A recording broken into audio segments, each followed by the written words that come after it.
아버지 하나님은 당신 안에 있고 혼과 마음으로 교통하는 영적 접촉을 가지면서 당신에게 아주 가까이 다가갑니다.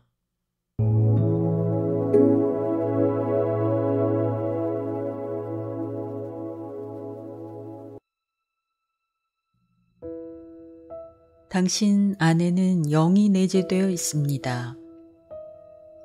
인간을 영혼의 존재라고 부르는데 이때 영과 혼은 각각 따로 내재된 상태이며 마치 남녀가 결혼하기 전에 약혼 상태와 같습니다.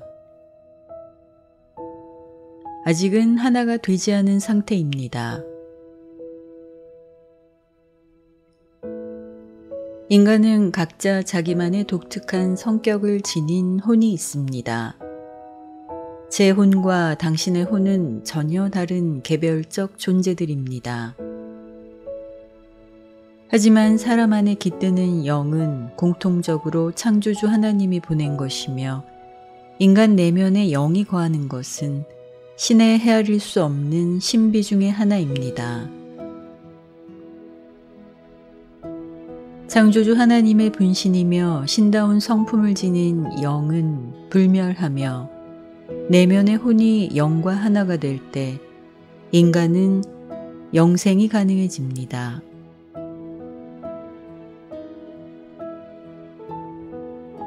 간혹 사람 안에 신의 분신인 영이 내재되어 있다는 것을 깨달은 사람들이 우리는 신이다라는 표현을 합니다. 하지만 이 표현은 신의 가능성이 내재되어 있다는 의미임을 분명히 알아야 합니다.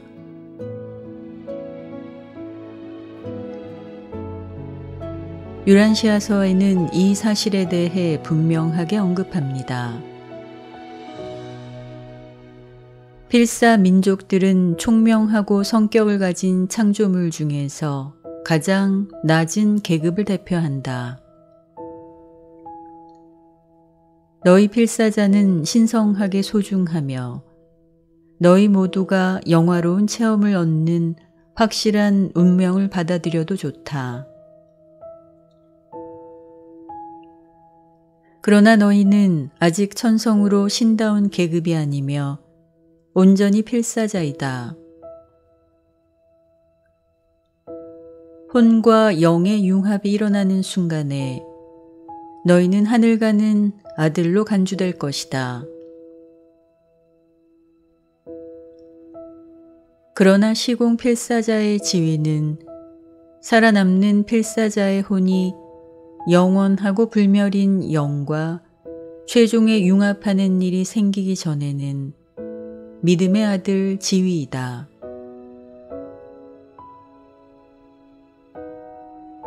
영과 혼이 하나가 되기 전까지 인간은 하나님의 믿음의 아들입니다. 믿음의 아들이 되려면 우선 하나님이 자신을 분신화하여 인간 내면에 영으로 깃들어 있음을 믿음으로 받아들여야 합니다.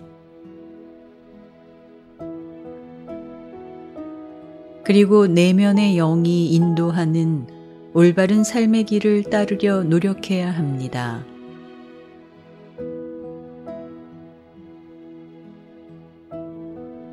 믿음 가운데 자신 안에 하나님을 찾아내고 그의 뜻을 따르면서 신의 완전함을 얻고자 하는 소망을 가져야만 합니다.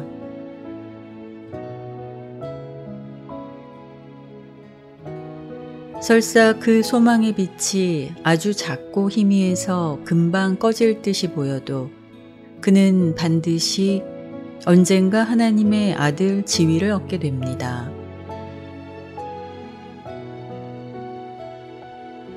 인간에게 있어 믿음은 하나님에게 가까이 가는데 매우 중요한 필수 요소입니다. 결국 신이 자신의 영을 인간 내면에 깃들게 한 목적은 동물 기원을 가진 우주에서 가장 낮은 단계의 피조물인 인간을 자신의 자녀로 삼아 신을 닮게 하고자 하는 것에 있습니다.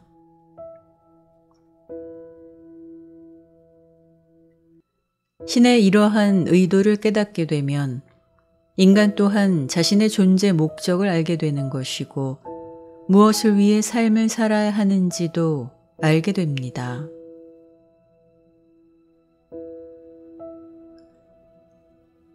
인간의 삶을 사는 동안 신의 자녀로서 살고 존재하고 싶다면, 그래서 영생을 준비하고 싶다면 육체로 태어난 당신이 다시 영에게서 태어나는 거듭남을 체험해야 합니다.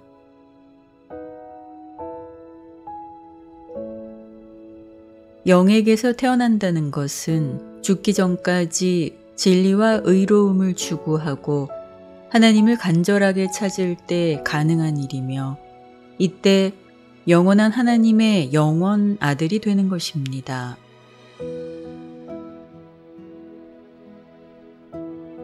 그리고 하나님이 자신의 아버지임을 알고 영에게서 다시 태어난 사람은 삶에서 즉시 신다운 영의 열매를 맺기 시작합니다.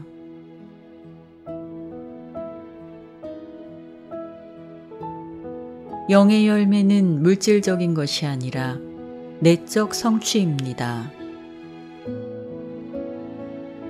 이것은 사랑으로 베푸는 봉사, 사심 없는 헌신, 용감한 충성심, 성실하게 공정한 태도, 깨우친 정직함, 꺼지지 않는 희망, 맡기는 신뢰, 자비로운 봉사, 어김없는 선함,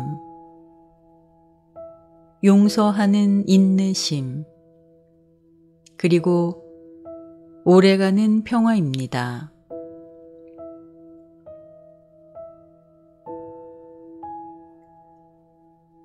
자신이 신이라 말하는 이가 있다면, 자신이 참나임을 깨달았다고 하는 이가 있다면, 그가 삶에서 이러한 영의 열매를 얼마나 풍성하게 맺었는지를 통해 그의 깨달음이 참인지 알 수 있습니다.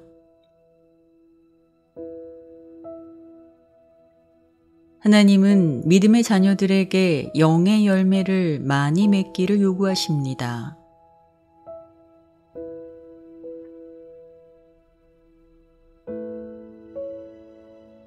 당신의 혼과 내면의 영이 마침내 영원히 융합했을 때, 영과 혼이 하나가 되었을 때, 그리스도 예수 안에서 하나님의 아들과 사람의 아들이 하나인 것 같이, 그때 당신은 진실로 하늘 가는 하나님의 아들이 된 것입니다.